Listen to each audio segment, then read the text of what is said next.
So, am I late to the party, or did everyone already know that there was a new generational trio called the Dark Trio? And obviously, it's not clearly the same as the Big Three or the Big Trio that came out in the early 2000s, Naruto, Bleach, and One Piece notably, but it's a new set and group of anime that's paving the way for this generation's anime.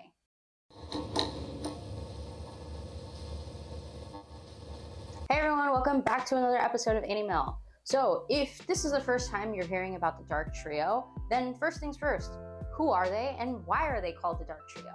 So first of all, the Dark Trio are known to be Jujutsu Kaisen, Chainsaw Man, and Hell's Paradise, all of which have debuted in different years in terms of anime, but they've been grouped together, one, because in terms of manga release, they were actually all released in 2018. Furthermore, they're also being published by the same publishing company or magazine. And then the last part of it is that they all share the same themes, which is this really dark, gory, gruesome, crazy plot stories. So now that we know who the Dark Trio are, you may be wondering as to why is it that they're so prevalent right now? Well, there are numerous reasons as to why this is happening. One of the very number one reasons is the fact that all three of these series are kind of paving the way in terms of brutality and gore and uncensorship. Anime has notoriously had some issues with censorship whenever it came to a lot of violence and blood in the past, notably in some other series where there was like blurring that would occur. For example, Tokyo Ghoul. Even though Tokyo Ghoul is not as old as other anime that you and I may have been exposed to at a younger age, it still was like pretty dark and pretty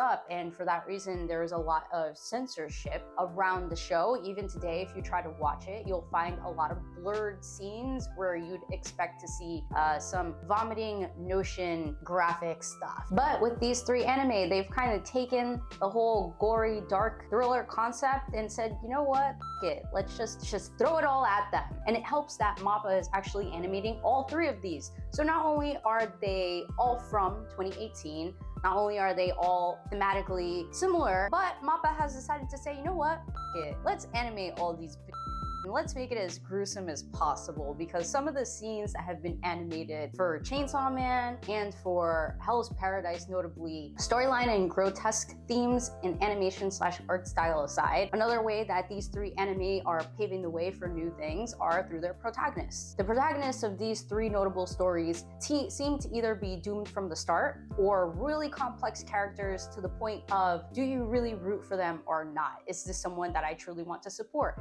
And it gives the audience this sort of like mixed feeling dilemma when it comes to the people who are leading the storyline. Of the three, I would say that Chainsaw Man is the most conflicting because Denji does his best to survive the horrible upbringing and childhood that he has lived, and his motto and way of life is so simplistic that it makes you wonder, is he stupid? Why the am I watching this? But if you take some time to watch it a little bit further, you'll either A, really continue to hate it, or you'll find the appeal to Denji's mentality and what he's seeking for in life and what he's essentially fighting for. And you just kind of go like, you know, I can understand his character and I appreciate how different he is. And you also grow to appreciate that he doesn't have to be a really witty, smart, or well-planned or driven protagonist. He's just a really simple-minded teenager who has the most simple desires. We got a similar situation with Kabimaru from Hell's Paradise,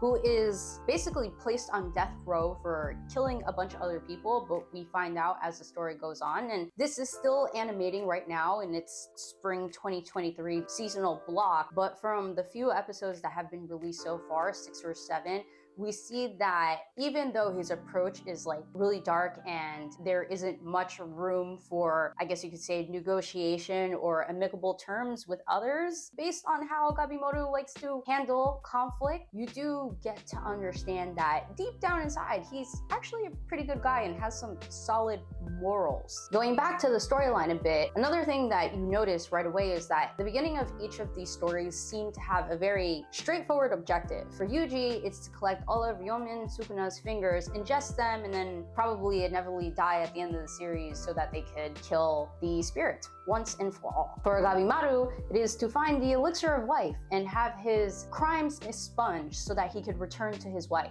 And for Denji, it's to find the gun demon and defeat and kill him so that he can have sex with Makima. With the end sight in mind, or basically the goal in mind for all of the audience and the main characters, sometimes it actually helps expedite the story and it allows people to have something to grasp onto, and all you really need to do is follow the journey, which each and every episode kind of working towards that goal, and there's less diversion and forked detours from the storyline. And I think lastly, something that I've grown to appreciate a lot, and others who are watching these shows also appreciate from what I get through conversations, is that these three shows kind of take the whole anime protagonist stereotypical mold of protagonist always wins sort of situation, and they kind of like cut that in half and said, nope, we're not doing this cliche.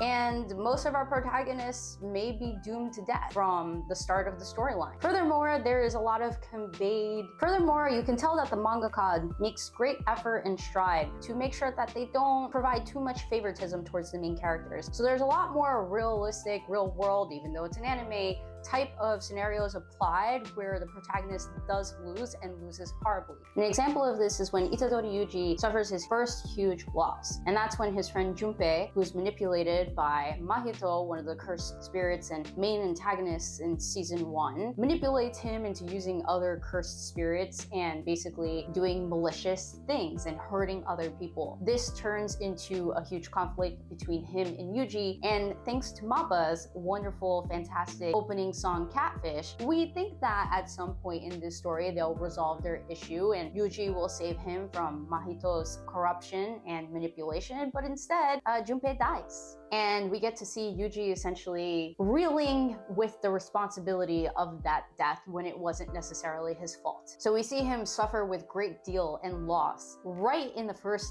13 episodes of the first season, showing that no matter how strong you are, how optimistic and willful and willpowered that you are, there are instances where you can't save everybody, and it kind of weighs on your conscience and it's hard to bounce back from that. So we'll see how Yuji continues on in the storyline, because season 1 seems fairly calm from what I understand is to come in the next couple of seasons of Jujutsu Kaisen. So if you didn't know who the Dark Trio was before and why they're so freaking popular right now, now you know. There's a reason why these three anime are circulating the scene like crazy and is dominating almost every single social media platform. And if you haven't seen any of them or all of them yet, I highly suggest you check them out. They're all streaming on Crunchyroll now. That's gonna do it for me today. Thank you so much everyone for joining me. As always, like, share, comment, subscribe so I know that you're enjoying the content. And if you enjoyed this video, please check out the other videos that I have on my channel. I have a bunch of other videos that are suggesting like animes and other genred animes if you're looking for something different that's not as gory and dark and gruesome as these three. Thank you again for joining, and I'll catch you all next time.